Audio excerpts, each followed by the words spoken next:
Secretary of State Hilary Rodham Clinton. Good evening, and let me express my deep honor and pleasure at being here. I want to thank Director General Tokayev and Ms. Wyden, along with other ministers, ambassadors, excellencies, and UN partners. This weekend, we will celebrate Human Rights Day, the anniversary of one of the great accomplishments of the last century. Beginning in 1947, delegates from 6 continents devoted themselves to drafting a declaration that would enshrine the fundamental rights and freedoms of people everywhere.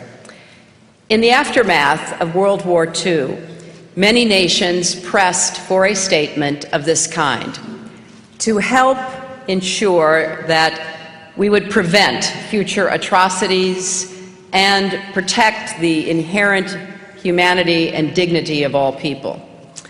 And so the delegates went to work. They discussed, they wrote, they revisited, revised, rewrote for thousands of hours. And they incorporated suggestions and revisions from governments, organizations, and individuals around the world. At 3 o'clock in the morning on December 10th, 1948, after nearly 2 years of drafting and one last long night of debate, the President of the UN General Assembly called for a vote on the final text. 48 nations voted in favor, 8 abstained, none dissented, and the Universal Declaration of Human Rights was adopted. It proclaims a simple, powerful idea. All human beings are born free and equal in dignity and rights. And with the Declaration, it was made clear that rights are not conferred by government. They are the birthright of all people. It does not matter what country we live in, who our leaders are, or even who we are. Because we are human, we therefore have rights. And because we have rights, governments are bound to protect them. In the 63 years since the Declaration was adopted, many nations have made great progress in making human rights a human reality. Step by step, barriers that once prevented people from enjoying the full measure of liberty, the full experience of dignity, and the full benefits of humanity have fallen away. In many places, racist laws have been repealed. Legal and social practices that relegated women to second-class status have been abolished. The ability of religious minorities to practice their faith freely has been secured. In most cases, this progress was not easily won. People fought and organized and campaigned in public squares and private spaces to change not only laws but hearts and minds. And thanks to that work of generations, for millions of individuals whose lives were once narrowed by injustice, they are now able to live more freely and participate more fully in the political, economic, and social lives of their communities. Now, there is still, as you all know, much more to be done to secure that commitment, that reality and progress for all people. Today, I want to talk about the work we have left to do to protect one group of people whose human rights are still denied in too many parts of the world today. In many ways, they are an invisible minority. They are arrested, beaten, terrorized, even executed.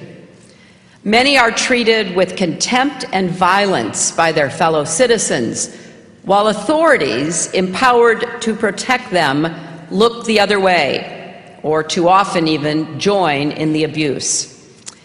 They are denied opportunities to work and learn, driven from their homes and countries, and forced to suppress or deny who they are to protect themselves from harm. I am talking about gay, lesbian, bisexual, and transgender people, human beings born free and given, bestowed equality and dignity, who have a right to claim that, which is now one of the remaining human rights challenges of our time.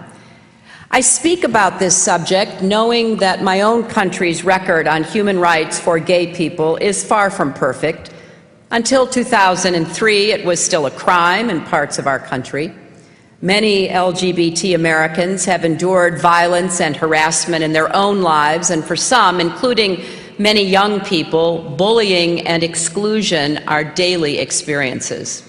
So we, like all nations, have more work to do to protect human rights at home. Now, raising this issue, I know, is sensitive for many people, and that the obstacles standing in the way of protecting the human rights of LGBT people rest on deeply held personal, political, cultural, and religious beliefs. So I come here before you with respect, understanding, and humility. Even though progress on this front is not easy, we cannot delay acting.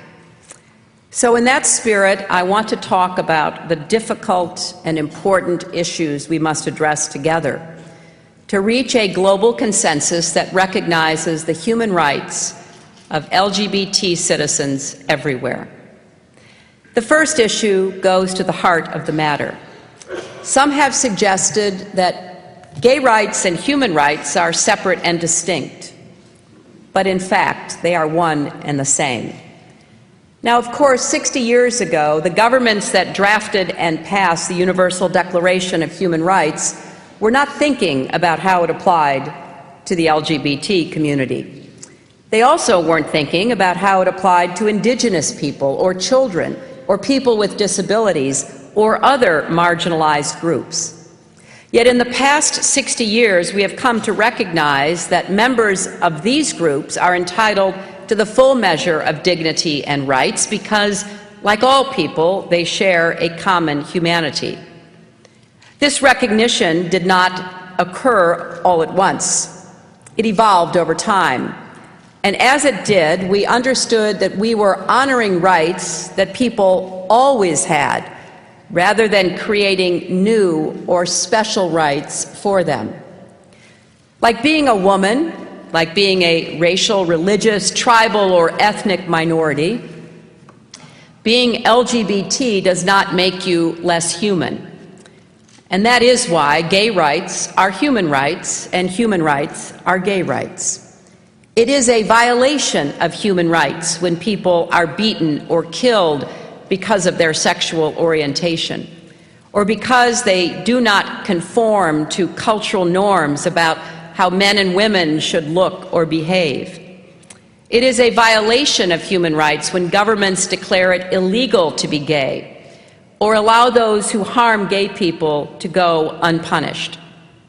It is a violation of human rights when lesbian or transgendered women are subjected to so-called corrective rape or forcibly subjected to hormone treatments, or when people are murdered after public calls for violence toward gays, or when they are forced to flee their nations and seek asylum in other lands to save their lives.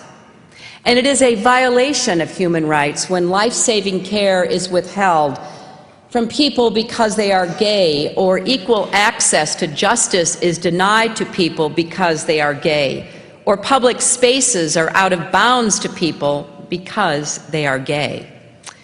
No matter what we look like, where we come from, or who we are all equally entitled to our human rights and dignity. The second issue is the question of whether homosexuality arises from a particular part of the world. Some seem to believe it is a Western phenomenon, and therefore people outside the West have grounds to reject it. Well, in reality, gay people are born into and belong to every society in the world. They are all ages, all races, all faiths. They are doctors and teachers, farmers and bankers, soldiers and athletes. And whether we know it or whether we acknowledge it, they are our family, our friends, and our neighbors. Being gay is not a Western invention. It is a human reality. And protecting the human rights of all people, gay or straight, is not something that only Western governments do. South Africa's constitution, written in the aftermath of apartheid, protects the equality of all citizens, including gay people. In Colombia and Argentina, the rights of gays are also legally protected. In Nepal, the Supreme Court has ruled that equal rights apply to LGBT citizens. The government of Mongolia has committed to pursue new legislation that will tackle anti-gay discrimination. Now, some worry that protecting the human rights of the LGBT community is a luxury that only wealthy nations can afford. But in fact, in all countries, there are costs to not protecting these rights. In both gay and straight lives lost to disease and violence, in the silencing of voices and views that would strengthen communities, in ideas never pursued by entrepreneurs who happen to be gay. Costs are incurred whenever any group is treated as lesser or the other, whether they are women, racial or religious minorities, or the LGBT. Former President Mogai of Botswana pointed out recently that for as long as LGBT people are kept in the shadows, there cannot be an effective public health program to tackle HIV and AIDS. Well, that holds true for other challenges as well. The third and perhaps most challenging issue arises when people cite religious or cultural values as a reason to violate or not to protect the human rights of LGBT citizens. This is not unlike the justification offered for violent practices toward women like honor killings, widow burning, or female genital mutilation. Some people still defend those practices as part of a cultural tradition, but violence toward women isn't cultural. It's criminal. Likewise with slavery, what was once justified as sanctioned by God is now properly reviled as an unconscionable violation of human rights. In each of these cases, we came to learn that no practice or tradition trumps the human rights that belong to all of us. And this holds true for inflicting violence on LGBT people, criminalizing their status or behavior, expelling them from their families and communities, or tacitly or explicitly accepting their killing. Of course, it bears noting that rarely are cultural and religious traditions and teachings actually in conflict with the protection of human rights. Indeed, our religion and our culture are sources of compassion and inspiration toward our fellow human beings. It was not only those who justified slavery who leaned on religion, it was also those who sought to abolish it. And let us keep in mind that our commitments to protect the freedom of religion and to defend the dignity of LGBT people emanate from a common source. For many of us, religious belief and practice is a vital source of meaning and identity, and fundamental to who we are as people. And likewise, for most of us, the bonds of love and family that we forge are also vital sources of meaning and identity. And caring for others is an expression of what it means to be fully human. It is because the human experience is universal that human rights are universal and cut across all religions and cultures. The fourth issue is what history teaches us about how we make progress toward rights for all. progress starts with honest discussion. Now, there are some who say and believe that all gay people are pedophiles, that homosexuality is a disease that can be caught or cured, or that gays recruit others to become gay. Well, these notions are simply not true. They are also unlikely to disappear if those who promote or accept them are dismissed out of hand rather than invited to share their fears and concerns. No one has ever abandoned a belief because he was forced to do so. Universal human rights include freedom of expression and freedom of belief, even if our words or beliefs denigrate the humanity of others. Yet while we are each free to believe whatever we choose, we cannot do whatever we choose, not in a world where we protect the human rights of all. Reaching understanding of these issues takes more than speech. It does take a conversation. In fact, it takes a constellation of conversations in places big and small, and it takes a willingness to see stark differences in belief as a reason to begin the conversation, not to avoid it. But progress comes from changes in laws. In many places, including my own country, legal protections have preceded, not followed, broader recognition of rights. Laws have a teaching effect. Laws that discriminate validate other kinds of discrimination. Laws that require equal protections reinforce the moral imperative of equality. And practically speaking, it is often the case that laws must change before fears about change dissipate. Many in my country thought that President Truman was making a grave error when he ordered the racial desegregation of our military. They argued that it would undermine unit cohesion. And it wasn't until he went ahead and did it that we saw how it strengthened our social fabric in ways even the supporters of the policy could not foresee. Likewise, some worried in my country that the repeal of Don't Ask, Don't Tell would have a negative effect on our armed forces. Now the Marine Corps Commandant, who was one of the strongest voices against the repeal, says that his concerns were unfounded and that the Marines have embraced the change. Finally, progress comes from being willing to walk a mile in someone else's shoes. We need to ask ourselves, how would it feel if it were a crime to love the person I love? How would it feel to be discriminated against for something about myself that I cannot change? This challenge applies to all of us as we reflect upon deeply held beliefs, as we work to embrace tolerance and respect for the dignity of all persons, and as we engage humbly with those with whom we disagree in the hope of creating greater understanding. A fifth and final question is how we do our part to bring the world to embrace human rights for all people, including LGBT people. Yes, LGBT people must help lead this effort, as so many of you are. Their knowledge and experiences are invaluable, and their courage inspirational. We know the names of brave LGBT activists who have literally given their lives for this cause, and there are many more whose names we will never know. But often those who are denied rights are least empowered to bring about the changes they seek. Acting alone, minorities can never achieve the majorities necessary for political change.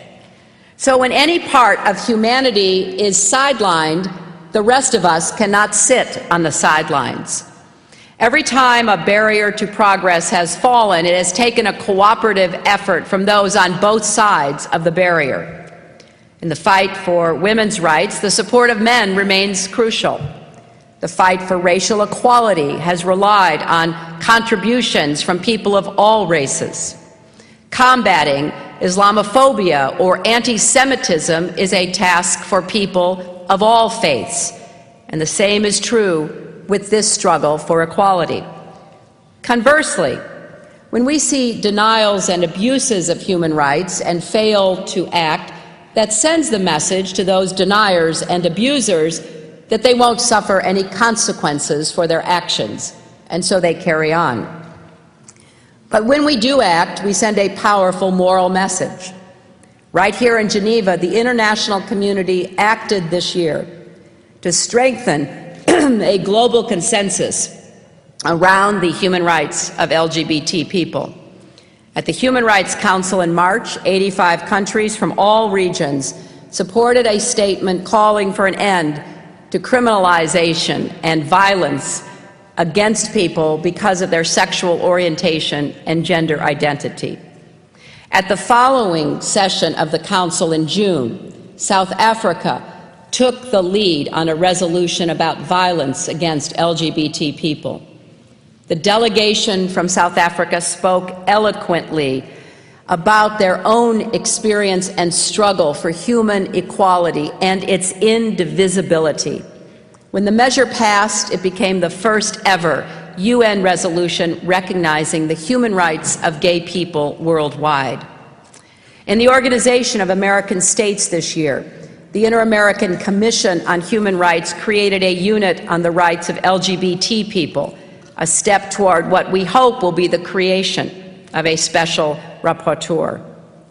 Now we must go further and work here and in every region of the world to galvanize more support for the human rights of the LGBT community. To the leaders of those countries where people are jailed, beaten, or executed for being gay, I ask you to consider this. Leadership, by definition, means being out in front of your people when it is called for. It means standing up for the dignity of all your citizens and persuading your people to do the same. It also means ensuring that all citizens are treated as equals under your laws. Because let me be clear, I am not saying that gay people can't or don't commit crimes. They can and they do, just like straight people. And when they do, they should be held accountable. But it should never be a crime to be gay. And to people of all nations, I say supporting human rights is your responsibility too. The lives of gay people are shaped not only by laws, but by the treatment they receive every day from their families, from their neighbors. Eleanor Roosevelt, who did so much to advance human rights worldwide, said that these rights begin in the small places close to home, the streets where people live, the schools they attend, the factories, farms, and offices where they work. These places are your domain. The actions you take, the ideals you advocate, can determine whether human rights flourish where you are. And finally, to LGBT men and women worldwide, let me say this. Wherever you live and whatever the circumstances of your life, whether you are connected to a network of support or feel isolated and vulnerable, please know that you are not alone. People around the globe are working hard to support you and to bring an end to the injustices and dangers you face. That is certainly true for my country, and you have an ally in the United States of America, and you have millions of friends among the American people. The Obama administration defends the human rights of LGBT people as part of our comprehensive human rights policy and as a priority of our foreign policy. In our embassies, our diplomats are raising concerns about specific cases and laws and working with a range of partners to strengthen human rights protections for all. In Washington, we have created a task force at the State Department to support and coordinate this work, and in the coming months we will provide every embassy with a toolkit to help improve their efforts. And we have created a program that offers emergency support to defenders of human rights for LGBT people. This morning, back in Washington, President Obama put into place the first U.S. government strategy dedicated to combating human rights abuses against LGBT persons abroad. Building on efforts already underway at the State Department and across the government, the President has directed all U.S. government agencies engaged overseas to combat the criminalization of LGBT status and conduct, to enhance efforts to protect vulnerable LGBT refugees and asylum seekers, to ensure that our foreign assistance promotes the protection of LGBT rights, to enlist international organizations in the fight against discrimination, and to respond swiftly to abuses against LGBT persons. I'm also pleased to announce that we are launching a new Global Equality Fund that will support the work of civil society organizations working on these issues around the world. This fund will help them record facts so they can target their advocacy, learn how to use the law as a tool, manage their budgets, train their staffs, and forge partnerships with women's organizations and other human rights groups. We have committed more than $3 million to start this fund, and we have hope that others will join us in supporting it. The women and men who advocate for human rights for the LGBT community in hostile places, some of whom are here today with us, are brave and dedicated and deserve all the help we can give them. We know the road ahead will not be easy. A great deal of work lies before us. But many of us have seen firsthand how quickly change can come. In our lifetimes, attitudes toward gay people in many places have been transformed. Many people, including myself, have experienced a deepening of our own convictions on this topic over the years, as we have devoted more thought to it, engaged in dialogues and debates, and established personal and professional relationships with people who are gay.